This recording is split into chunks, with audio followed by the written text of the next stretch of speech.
उपमुख्यमंत्री अजित पवार यांच्या विमान अपघाताचा पहिला सीसीटीव्ही व्हिडिओ समोर आलाय। बारामतीमध्ये विमान उतरण्यापूर्वी अजित पवार यांच्या विमानाचा अपघात झाला। या अपघातात अजित पवार यांच्यासह 6 जणांचं निधन झालंय। याच घटनेचा एक सीसीटीव्ही व्हिडिओ सुद्धा समोर आलेला आहे।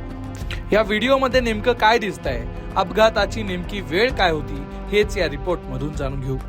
अजित पवार यांच्या विमान अपघाताचा हा सीसीटीव्ही व्हिडिओ आहे। वेळ सकाळी 8:46 अगदी याच वेळेला अजित पवार यांचं विमान खाली कोसळून त्याचा स्फोट झालेला दिसतोय। दूरवर असलेल्या या सीसीटीव्ही मध्ये विमान अपघाताची घटना स्पष्ट दिसते। विमान खाली पडताना दिसत नसलं तरी एक भला मोठा स्फोट होताना या सीसीटीव्ही मध्ये दिसतोय। आगीचा भडका एवढा मोठा आहे की अगदी काही क्षणातच विमान भस्म झाला असावं असं दिसतंय। त्यानंतर लगेचच काळा धूर आला आणि उंच हे धुरांचे लोट पसरलेत। ही झाली सीसीटीव्ही मध्ये दिसलेली घटना। पण काही लोकांनी हेच दृश्य आपल्या डोळ्यांनी पाहिलंय। ते काय म्हणालेत ते जाणून घेऊ।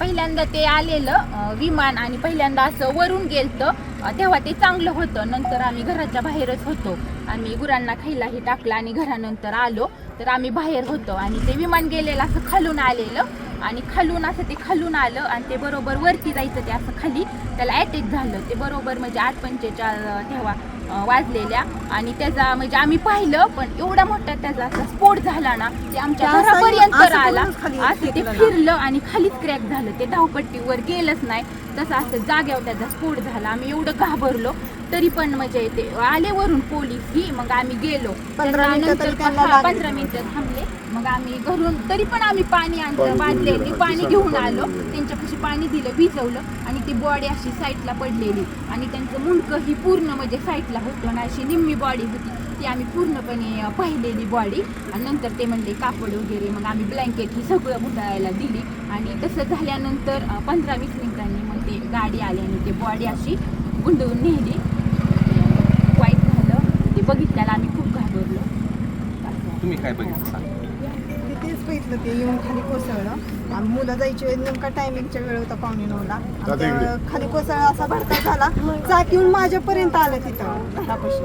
काही आम्ही घाबरलो, पोरही आम्ही पळत सुटलो, पण काहीच उपयोग नव्हता तोपर्यंत। ते पर्यंत सगळं हे झालं होतं, बस्ट झालं होतं त्याचं। आम्ही म्हणजे काहीच करू शकलो नाही, आता फक्त पाहिलेलं काहीच राहिलं। क्या कहेंगे, ये हादसा हुआ आपने खुद देखा है? आंखों से देखा है। बहुत दुख भरी दर्द भरी घटना है ये। हमने देखा कि एरोप्लेन जब नीचे आया था ऐसा लग रहा था उसका क्रैश हो जाएगा, ऐसा हम सोच रहे थे, तभी क्रैश हो गया। हम देखे कि हमें लगा नहीं क्रैश हो गया है, लेकिन एयर ट्रैप पे उतरेगा ऐसा लगा, उतर रहा है, लेकिन क्रैप हुआ और उसके बाद स्फोट हो गया उसका जबरदस्त। स्फोट होने के बाद वो हम देखने आए, पहले देखा तो उसको आग लगी थी पूरे प्लेन को, और उसके बाद 4-5 स्फोट हो गया विमान में उसका। और उसके बाद बहुत लोग आ गए और उसने निकालने की कोशिश की, लेकिन बड़ी आग लगी, उसके कारण कोई मदद नहीं कर सकता। लेकिन सब आ गए, तब बाद में उसको उसमें अजिदा था। ये हमारे लिए बहुत शौक की बात में है कि हमें बता नहीं सकते हम बात में ऐसा, लेकिन हमने देखा है कि पायलट ने भी ट्राई किया होगा कि लैंडिंग करने का, लेकिन लैंडिंग हुआ नहीं है। ये बहुत शौक वाली घटना है। हमने देखा पूरा एक नीचे आ रहा था, ट्रैप पे आ रहा था, ट्रैप के नजदीक 100 फुट से नजदीक आके गिर गया है।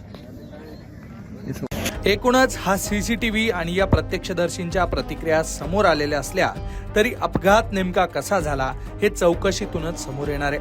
त्यामुळे सर्वांच्या नजरा आता या विमानाच्या ब्लॅक बॉक्स मधून मिळणाऱ्या माहितीवर आहे। त्यामुळे या सगळ्या प्रकरणात पुढे काय माहिती समोर येते यावर आपलं लक्ष असणार आहे। Bureau report, Lokmat.